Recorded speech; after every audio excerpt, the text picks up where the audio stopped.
Hi, my name is Jason Leahy, Executive Director of the Illinois Principals Association. Appreciate you joining me for this IPA talk, where we're covering a critical topic here as we continue to work through the COVID-19 pandemic and talk about the issue of the effects of that on our educators, administrators, and most specifically to teachers. And today I'm fortunate to have with me Dr. Megan Kessler.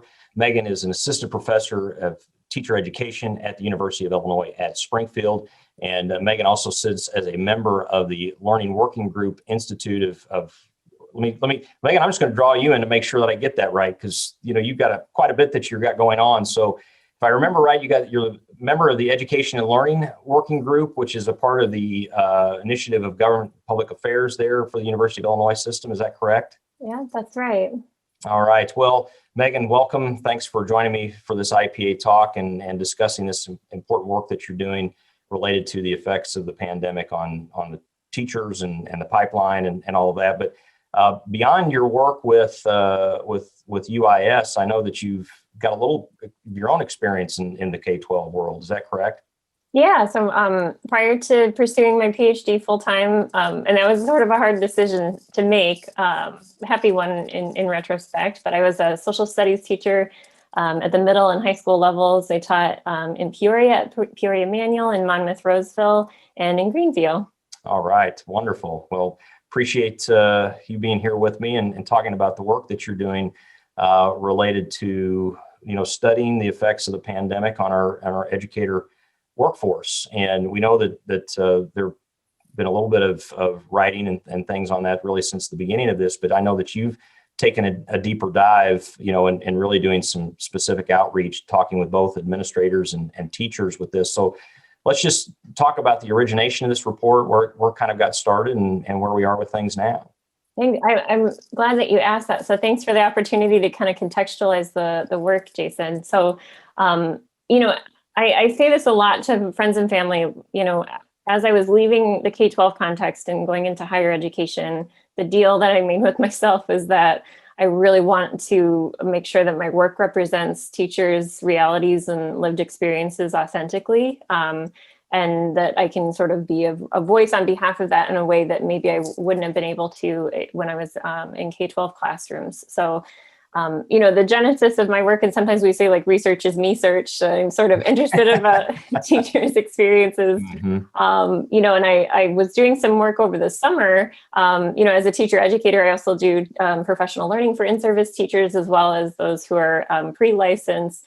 But I was doing some, work with educators over the summer, and it became clear that their, sort of lived experiences with this, immediate drop off of schools closing was impacting them and their well-being and their professional efficacy. And certainly that's a question that everybody has on their minds, but I wanted to be sure to, engage in some meaningful data collection and analysis so that I could help inform steps going forward. So I'm really honored to have the opportunity to talk to building administrators, and there were a few building administrators in my participant set. And this is ongoing research. I'm continuing to talk with teachers as the school year goes forward. But I also have some things to share about, administrators' experiences, as well as classroom teachers. Well, that's great. And as you're bringing up your presentation, Megan, I know that you have been kind enough to put some slides together here for us to kind of work through to help people, be able to see visually, what the data is showing and what some of your recommendations are. But I will tell you, as I read through the report, I think the thing that I was reminded, and it's been a long time since I've been in the classroom or even in the principal's chair myself, but I just was reminded, by how much people care in these roles, not only about their kids, but I think as a result of their caring for the kids, just about how much they value the quality of the job that they're doing. And I think what I was reminded in reading your report is that people are like, man, am I really able to be as effective as I normally would be when we're in person in schools? And I think that that's one additional thing that's really weighing on people beyond people's well-being. Are people staying safe, not getting sick? Are people being fed, kids in particular? Are they okay at home if they're in a tough household? Beyond that, you also have these individuals who really, educators tend to be pleasers. They want to do well. They want to know that they're doing a good job. And I would say that is weighing on them too when they think about this. So why don't we get into it, Megan, if you want to go ahead and share your screen with us, and we can talk through what you learned. Okay, thanks, Jason. Yeah, and I agree with you. I've seen to people outside of the field that the core concern of teachers' work is care for their students and, and their communities. This report is as on behalf of the Institute of Government and Public Affairs for the University of Illinois system. And that's an initiative that's system-wide. So UIC, UIS, and UIUC researchers are all, a part of this work. But this specific report was something that I did on my own, and I'm happy to share it with everybody today. Specifically, I'll be talking about, sort of contextualizing the current moment, outlining the findings from the report as a way of doing that, and then also discussing some implications for the building level administrator and actionable recommendations based on those findings. The report itself is available. I think you might have mentioned that it was going to be in the show notes or the YouTube notes. If we'll be sure to put a link in. Yep, okay, we'll take care of that. Good deal. And it'll be available for as long as IGPA wants to have it up on their website. There's also several other reports. But this policy spotlight really focuses in specifically on, it's qualitative research. So it's providing, some deep context in educators' experiences. And so first, to provide a little bit of context, I'm just going to very briefly share pre-pandemic trends. These are things that IPA's membership will be, really familiar with because it's something that you've been dealing with for the last several years. But, I think it's important to contextualize the current challenges in light of the traditional reasons teachers leave and teachers stay. So the research on this is pretty clear, that teachers leave because of burnout or demoralization, lack of support, abbreviated or accelerated training sometimes contributes, and then family and personal tensions, of course. I mean, that was, for me, one of the reasons that I left the K-12 classroom was I really just wanted more in terms of an education experience. But, I want to zoom in a little bit on this concept of demoralization because I think it's particularly relevant to our current situation. And that's the work of Doris Santoro, and she used the word demoralization to refer, or I guess to kind of push back against the idea of burnout. Burnout sort of implies that like you're just working so hard and you're exhausted. Demoralization means that there's a lack of fit between, what you are motivated by and what is expected of you or what is required. And I think that's a lot of what's happening right now. Mm-hmm. Well, and I think we're going to see that across the board, right? Teachers, principals, superintendents, we're feeling it, or in the fall, that educators looked upon as being very heroic. And I think you can kind of reference that in your policy brief here as well, but also, as we move forward, people are getting tired, they're frustrated, everybody, is mourning not being back to normal much sooner. And it puts pressure on folks and families, and part of maybe the recipient of some of that frustration have been schools, and part of that may be a bit understandable just because of what they're personally dealing with. But I do think it's having a psychological effect. And, the saying goes, hurting people hurt people. And we have a bit of that happening here kind of all over the place. And I have similar concerns here about what the effects of that are going to be. As you think about, one of the things I'll mention and turn it back to you is that we've heard from TRS, if I got this correct, is that we've already seen the same number of people already at this point in the year put in for retirement as we would typically see over the course of an entire fiscal year. So that's obviously something we need to be paying attention to. Boy, that's interesting. I'm gonna have to, I'm taking a note here. I'll have to look that up. I'm glad I can help you out. Yeah, I think it's a little bit more than I can add to my lit review. Yeah. All of what you said is absolutely resonates with, what's in my data. And then, the traditional reasons that teachers say are just the opposite of those reasons that people leave. And I'm sure your membership is aware that administrative support and culture over and over and over again, and especially Susan Moore Johnson has done a ton of work on sort of the organizational trends and leadership trends that contribute to teacher retention. but, to come a little bit more closely to where we're at right now, there's, a ton of emerging research, a ton of emerging reporting coming out. It seems like every day there was just something in the Times yesterday that was like exactly this report, that, people are considering leaving, are more burned out. They are reporting heavier workloads. Like this is all, sort of reinforced in the larger conversation. And of course, we know that districts are going to be dealing with a much more severe, or at least lean funding situation than we were hoping to have.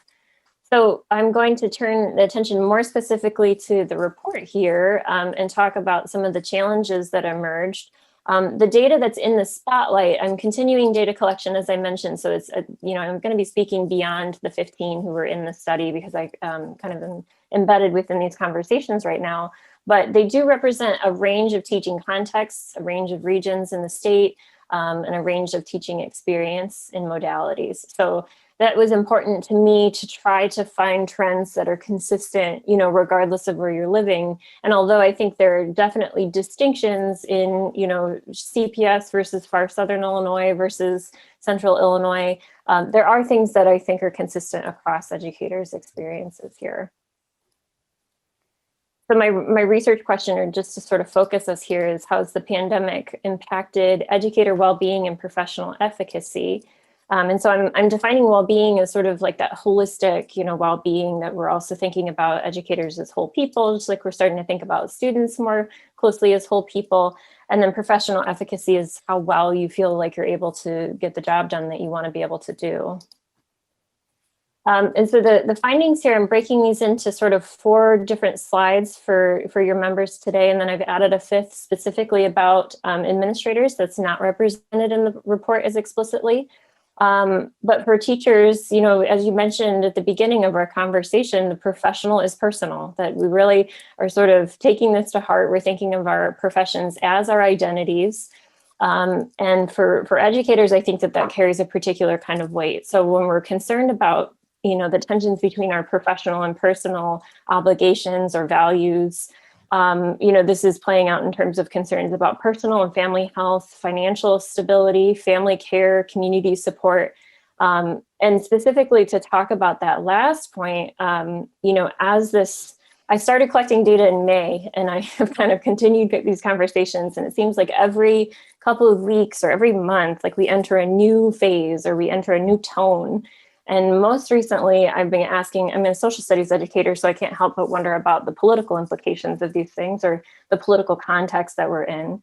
And the politicization of reopening schools, I think, is impacting administrators and educators emotionally in ways that we need to investigate further, because you feel responsible for your community. But if you feel that your community isn't necessarily on your team, or they're not, in support of what's going on in the building, or maybe specifically with your instruction, that creates, some tensions for teachers. Well, when you think about, we've politicized whether to wear a mask or not, right? I mean, Right. So it's understandable that we would see something similar when it comes to opening or not opening school during the pandemic. Yeah, absolutely. I think everything is political now. Yep, pretty much. Whether we would want to admit it or not. Yes. And so that results in teachers sort of reporting impossible, what more than one person referred to as impossible negotiations. It's like, do I preference my concerns for my husband who has, a compromised immune system, or do I preference the needs of my students who I know might be living in situations that are, filled with adversity or abuse or neglect? And I think, teachers are so well in tune with the assets and needs and circumstances of their students. It's like we have too much knowledge. We know too much. And so when we know that our students might be in situations in which their health and safety is at risk, or their academic needs or their social emotional needs are being compromised, and we're in a situation as teachers that we're feeling like our teaching settings are compromised, and there's this barrier between what I know I need to do and what I'm able to do, that raises a lot of concern and a lot of emotional, sort of, I want to say guilt, but something similar to guilt.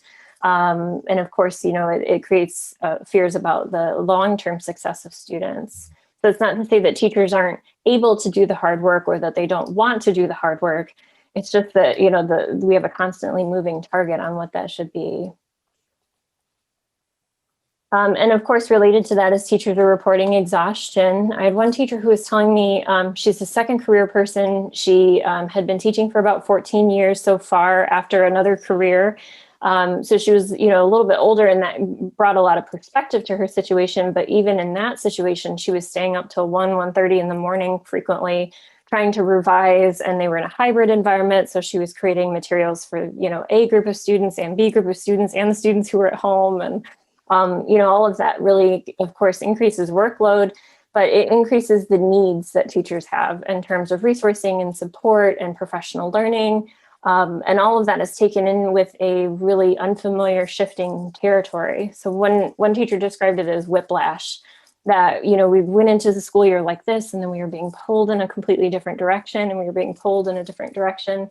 And as you mentioned, Jason, teachers are really sort of pleasers that they're going to sort of roll with the punches and do what they need to do. But when it's uncertain how things will look in the future, that's just a little bit more stress than they were able to take on. Well, what makes me think of during this time is that as you're speaking there, it makes me think back to my first year as a teacher and what you're, describing. Well, I don't know if it's PTSD that comes up per se around that, but that was extremely stressful and a lot of long nights and just trying to make sure that I had lesson plans and everything graded and everything else associated with that, because it was the first time through. And of course, now the system is stressed by what we've heard, people talk about before, is that everyone is basically having a first year during this time. And, unfortunately, where typically first year educators have vets that you can turn to for support and guidance and questions. And this time we're obviously there for each other to support one another, but the people we're turning to may not have the answers we need because they may not know because of how different it is right now, because of the whipsaw effect and everything else that's in place.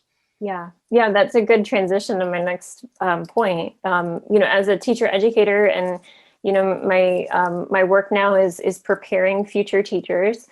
They're really in a super unique developmental position, and they have a lot of fear about whether or not they're going to be ready. And as you were saying, we look to our leaders to sort of help us feel, secure or help ensure us that we're on the right path. But I think they look at me and say, well, Dr. Kessler doesn't know what's going on either. And so that's a really unsettling position, but it will also, play out in terms of mentoring opportunities. I know, we did have quite a bit of funding for mentoring and induction several years ago from the state.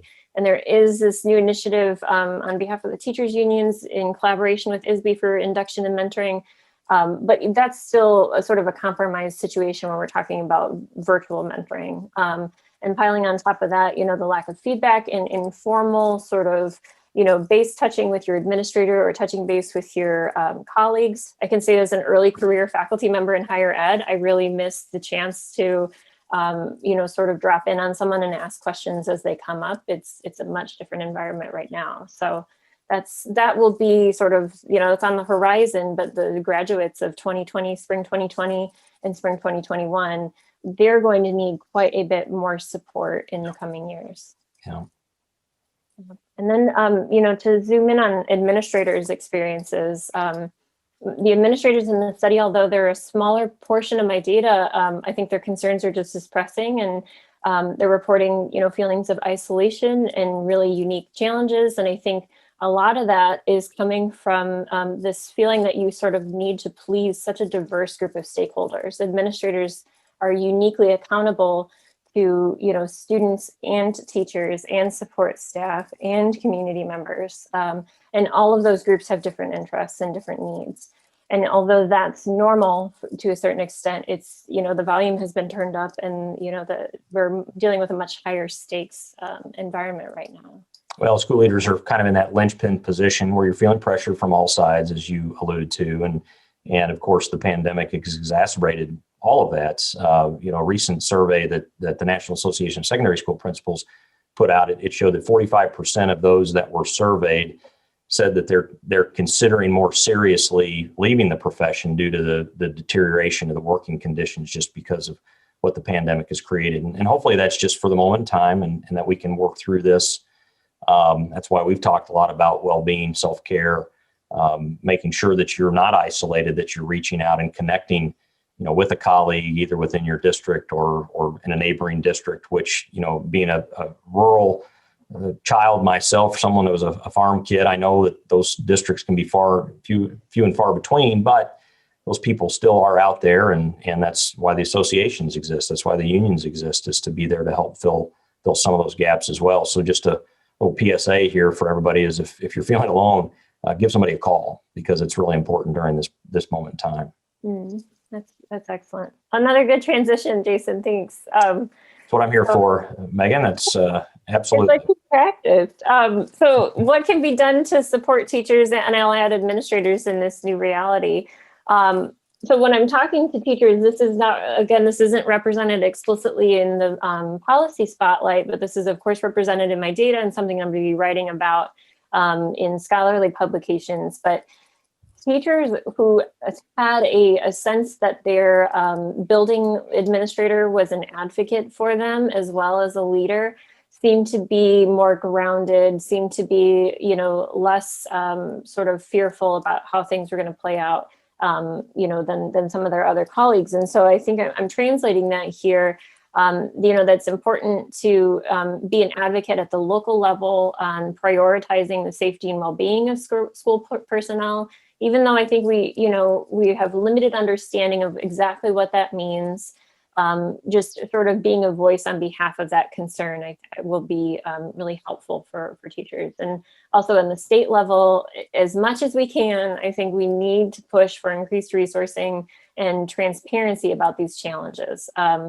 I know it'll be tough. I know that we have a couple of reasons to be concerned about resourcing in the future, but continuing to push for that will be important in the long term. And then finally, including greater teacher voice in future initiatives. Several teachers have reported feeling, underappreciated, unheard, misunderstood, not necessarily always by their administrators, but, on behalf of the greater community and society at large. And this is not a new phenomenon, but again, just like everything else with the pandemic, we had, problems that were pre-existing, and now they're even more, pressing. So that's something I think to keep in mind.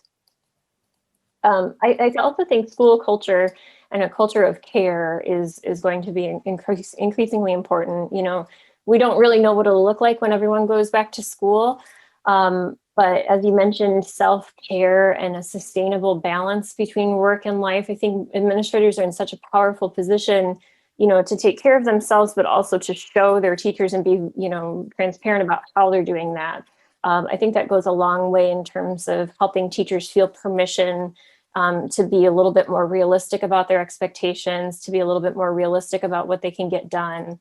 And, as like type A people, that's a little bit hard for teachers to swallow sometimes. And as you mentioned, seeking out collaborations and collegial support for your teachers as well as for yourself as an administrator will be super important moving forward.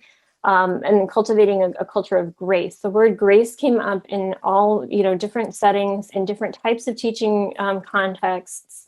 And I'm translating that specifically, as I asked teachers to sort of explain what that meant, they started talking about testing and evaluation and accountability. And so I think, keeping in mind that teachers are feeling fear that they will be held to a standard that isn't possible given this, multi-layered set of challenges that we're in. And then also, this is a really specific point and comes from one particular interview, but this sort of an attitude of like, hey, I'm going to give you the resources you need and you take it from here, or this too shall pass, sort of a flippant attitude about things. Even though I don't think administrators intend to communicate that explicitly, just being thoughtful about how, certain initiatives or reforms or changes in curriculum and things like that could communicate that, like, you've got this, you don't need support, but maybe putting the support forward and making that the assumption can communicate a culture of care. It's interesting that last bullet, because sometimes I think, as a leader, think about saying something like, you take it from here. You feel like you're trying to, demonstrate confidence in that person by making a statement like that, right? That, hey, like you said, you got this. I have faith in you and your ability to get this done. And this too shall pass. I think we see as just a comforting thing, like, hey, the vaccine is on the way, and maybe we'll eventually be able to move on, though. COVID's not going to disappear. We're going to have to continue to work through this for some time. So I appreciate that different perspective in the way that those types of comments could be received from individuals, especially, as they're dealing with stress and just trying to figure out how to do their best. Yeah. And as I'm thinking about that person, this person was sort of a grin and bear it teacher, really experienced teacher, didn't want to be coddled by her administrator either. Right. But, it's a fine line between, I guess the difference is the feeling of support. I trust you without support just feels like I don't have time to invest in this, seeing it through. Yeah. Well, and I'll make one more comment about this slide, Megan, is when I see the word grace. Months ago, this was over the summer, a reporter for Ed Week pinged the IPA Twitter feed and just said, principals, what's going to be the theme of your first parent letter, parent communication this year? And oftentimes, I don't necessarily respond to those, but I did this one because it was a credible reporter, and two is because I thought that this topic was important. And the thing that I shared was grace for all. That's going to be the theme this year. And it should be always, obviously, but particularly right now, where we definitely need to be giving each other a lot of slack, and just support as we try to work through things together. Mm-hmm. Absolutely. Yeah, that word is an important one right now, for sure. And these are a little bit more concrete examples, but I think a focus on support and continued learning is really going to be, the biggest bang for our buck. And specifically, there were a few districts in the study in which new curricular changes were being rolled out this year, and there's just a sense of like, can we just hang on? In terms of all of these new professional development initiatives, or this is to the point of being selective about substance over technicality, that, perhaps going a little bit deeper and a little bit more simply and a little bit slower is how that grace can be operationalized right now. And I would, again, as a teacher educator, put out a plug for mentoring and retention and new teacher education. And this is true in the economic side of teacher retention literature, that it's much better, and your membership knows this, to hang on to a teacher. It's much cheaper to hang on to a teacher than it is to let them turn over. And then specifically, as we're thinking about development or seeking out resources, the whole child and responsive teaching and learning themes, social emotional learning, cultural competence, all of that will be really important. And I think, in addition to, SEL on the side on behalf of students, we'll also be thinking about that on behalf of adults, and how to promote social emotional wellness for adults in a really concrete way, not just sort of, hey, take care of yourself platitudes. Well, one of the things I'll mention, Megan, is, and maybe you're going to reference this in a future point, but what I appreciate about that you put in the report is, we've got to continue to push for additional resources for the people, the experts that we need to support these types of issues, like social emotional support for kids, and helping them deal with those kinds of things. Because while principals, teachers, paraprofessionals, we have a role to play there. Without those other individuals there to help provide that real deep expertise and time that we need to support this, it just has never done well, in my opinion. To think that's where we, as an association, while we provide these trainings through some of our programs, just because our people are required to do them, all the mandated trainings and things that we expect educators to work through in a given year, there's so much ground we're asking them to cover that it kind of keeps it, I don't know, it really dilutes, I suppose, the focus where we need them to be when it comes to educating kids. And not that there's not a social emotional and relational component to that. We know those things are critical, But we're now asking educators to do a whole bunch of other things, where if we did have real experts there that could give the time and attention to support not only the students, but also the teachers in those situations as well. And so that's one of the things I appreciate you drawing out in your report. Oh man, I agree with you so much. And there's a whole other segment of my data that I'm kind of referring to in my head right now, is like teachers feeling like they're cogs and they're not, that the professional expertise that teachers bring is maybe we're not allowing teachers to sort of specialize in the way that they could. And to your point about staffing, if we were investing in staffing that would address the social emotional needs on the deeper level that students need, so that teachers can, integrate social emotional learning or, compassionate supports into their day, but that's not all that they're there to do. They're also there to teach content, right? To teach yeah. math and science and language arts and those things that we ultimately get held accountable for. Yes. Yeah, exactly. And so like treating a social systemic problem like COVID and, all the economic and healthcare ramifications of that as an academic problem, like that's not going to work. So yeah, I really appreciate that point. Thank you. And that's the end of my slides here. So this is my email address. If anyone has questions or would like to contact me directly, I'm happy to hear from your members. And I'll stop sharing here. But I really, again, I super appreciate the opportunity to talk with you about this. Well, it's definitely a pleasure. Obviously, this is a topic that we're going to continue to study and explore and figure out how we can make sure that we're supporting our teachers and all of our educators out there, because without good people in the profession, we don't get the outcomes that we would desire for our young people. And with you with a family, and myself with a family, we definitely want those educators able to work hard and work well and be okay through all the work that they're doing. So thank you for the research. Thank you for doing the work here to write it up and share it out. And I know you mentioned to me before we got started here that you've kind of hit the press circuit. This obviously has hit a chord for people. I know that Tribune has done an article and a few others. So who are you talking to about this right now?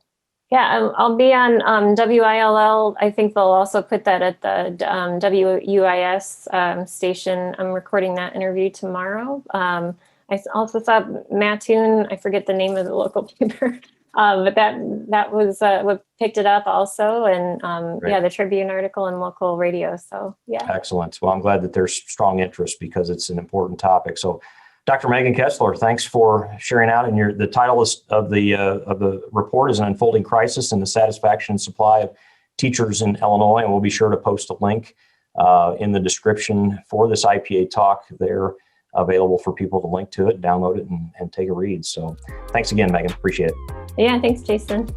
Again, my name is Jason Leahy, Executive Director of the Illinois Principals Association. Thanks again for joining in for this IPA talk. And as always, if there's anything the IPA can do for you, don't hesitate to give us a call or check us out on the web at www.ilprincipals.org. Take care.